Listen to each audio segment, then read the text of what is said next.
Transforming care through genomic medicine, personalized therapeutics, health services and outcomes research, and innovations in healthcare delivery.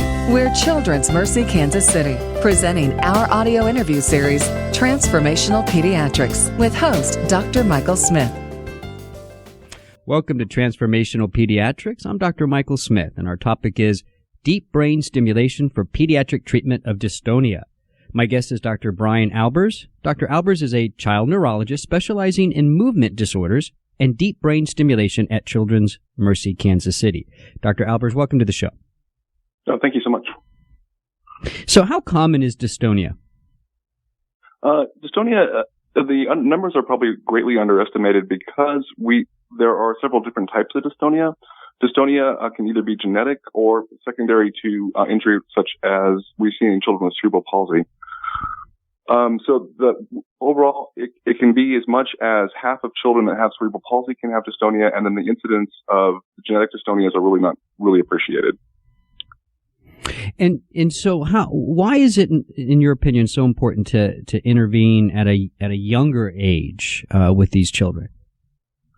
So we know from the research and from our studies that the brain is a very plastic and very dynamic organism, and that's what basically neurodevelopment is. These children develop motor paradigms at a very young age, and we know that children that don't have significant delays in their intellectual capacities and their ability to communicate.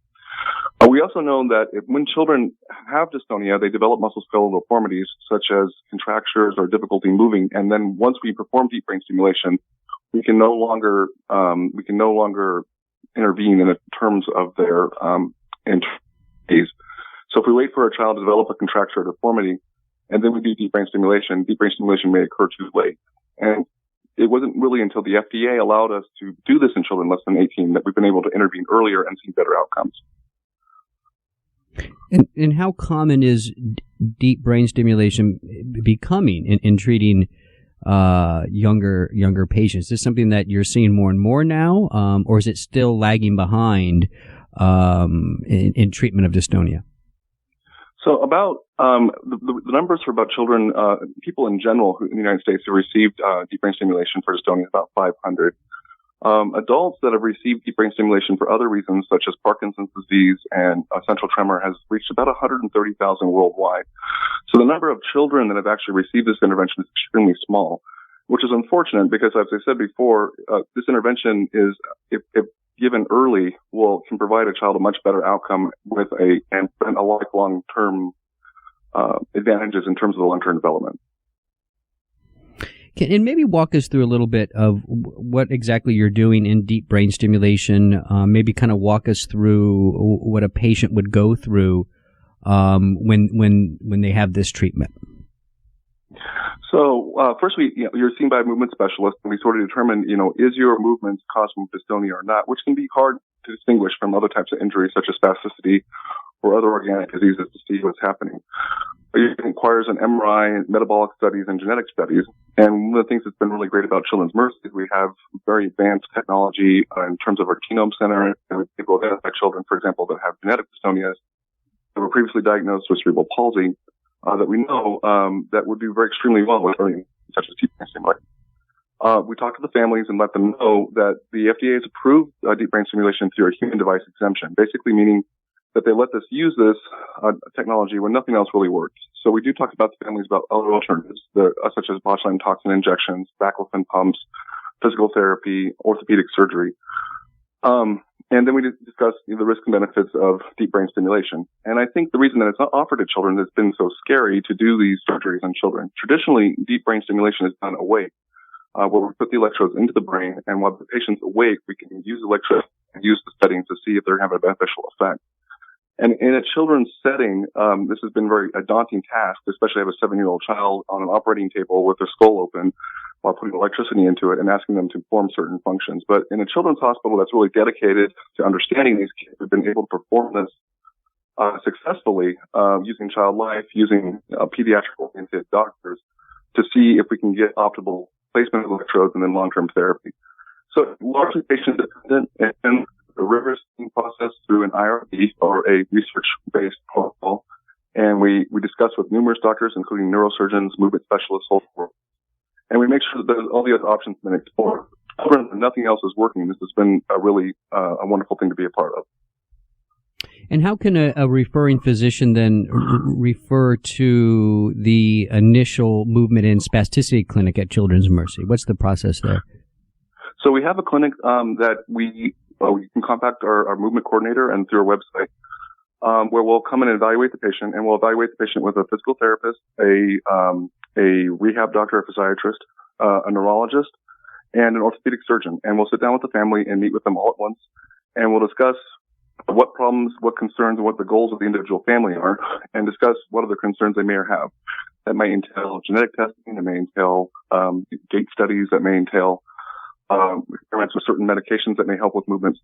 And at that point, if we feel that the child may benefit from deep brain stimulation, then we discuss that option as well. And a referring physician can refer to us and get the opinion of all three doctors at once, and we can decide and communicate with the doctor what therapies and what interventions that the family would desire. And so when you look at the different patients you've treated with deep brain stimulation, is there any one patient that really stands out that you'd like to share with the audience? How well the patient did, the success. Is there anybody that stands out? We have several. The one that the first case we did here was kind of an exciting case. Was a young girl who had something called DYT11 or Dystonia myoclonus, and it is a disorder where you have not only do you have dystonia, twisting, writhing, postured movements of your feet and hands, but also has involuntary movements of her arms and legs, and is also associated with increased anxiety. And she had spent most of her life trying to hide what she tries to do. She would keep her hands inside of her clothes. When she tried to write, she had other people to write for her. She had to stop writing. She couldn't get a job. Around 16 years of age, she came and saw us, and she was having lots of anxiety, was on medications to help with her anxiety. And we did deep brain stimulation on her awake, and despite the factors that she had all the issues with anxiety. And within 2 weeks, she was able to stop the jerking of her hands and feet. Within a month, she was able to do her handwriting again. Within 6 months, she was able to get a job, and when she turned 19, she just got engaged. And a lot of her anxiety, which is an unexpected side effect, got better too. It turns out that some of these diseases that cause dystonia also cause problems in other areas, such as depression, anxiety, and these are things that are still very early in the field of deep brain stimulation, but they're things that are also been looked at that can cause a global change, a life change for everybody. And she still comes back and talks to us, and we show her videos of what she was like before. And she just bursts in tears, realizing, how much she's changed and how much it's changed her life. And when you're part of that, there's nothing better than that. And that's what we do.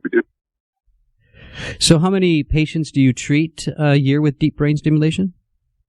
We do about one case a month. And so far we've done about 11 cases here at Children's Mercy. And depending on the individual of the person. We're up and coming one of the more aggressive programs in the country. Right. Well, Dr. Aalbers, I want to thank you for the work that you're doing. I know it's very exciting, and you've had some great success with it, and I want to thank you for coming on the show. You're listening to Transformational Pediatrics with Children's Mercy Kansas City. For more information, you can go to childrensmercy.org. That's childrensmercy.org. I'm Dr. Michael Smith. Thanks for listening.